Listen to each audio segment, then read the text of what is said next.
సాంశరణం అయ్యప్ప. ఏం చేయలేదు, నువ్వేం చేయలేదు. ఏం కాలే, ఏం కాలే, ఊరికే పంపించారు. Hello, yes ma'am. Good morning sir. సాంశరణం సార్, ప్రిన్సిపల్ మాట్లాడతాను సార్, ఒక నిమిషం. చెప్పండి. హలో, సాంశరణం ma'am. Morning sir. Morning morning ma'am. Sir, మీరు అంత చెప్తే కూడా మళ్ళీ మీరు పంపిస్తే ఏం చేస్తారు? ఏమైంది మ్యామ్? నేను లెటర్ ఇచ్చాను కదా మీకు. మేము కూడా సర్క్యులర్ పంపించాం, చూసుకోండి సార్. నిన్న పంపించలేదు కదా మ్యామ్. నిన్న పంపించి నేను పంపించుకుంటుంటే ఇప్పుడు వచ్చి తీసుకెళ్ళిపోండి సార్. ఇప్పుడు వచ్చేట్లా తీసుకెళ్తాం. మీరు బస్సులో తీసుకెళ్లారు కాబట్టి బస్సులో పంపించండి.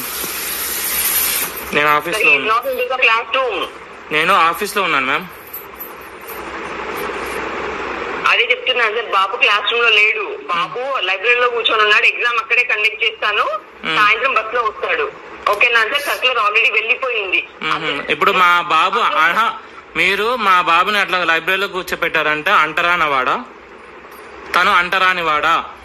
సార్, అంటరాని వాడు ఇవన్నీ కాదు సార్. నిజంగా మీరు లైబ్రరీలో ఎలా కూర్చోబెడతారు? క్లాస్ లో కూర్చోబెట్టకుండా మీరు లైబ్రరీలో ఎలా కూర్చోబెడతారు మ్యామ్? తను అంటరాని వాడా?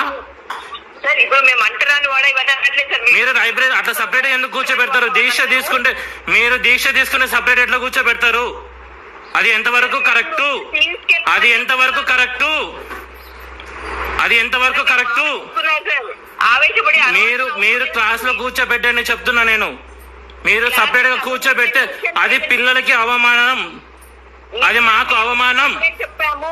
నేను మళ్ళీ చెప్తున్నాను, మీరు క్లాస్ లో కూర్చోబెట్టారా? సరే సరే సార్, మీరు వచ్చి ఇమీడియట్ గా తీసుకెళ్ళండి. మీరు లైబ్రరీలో కూర్చోబెట్టారా?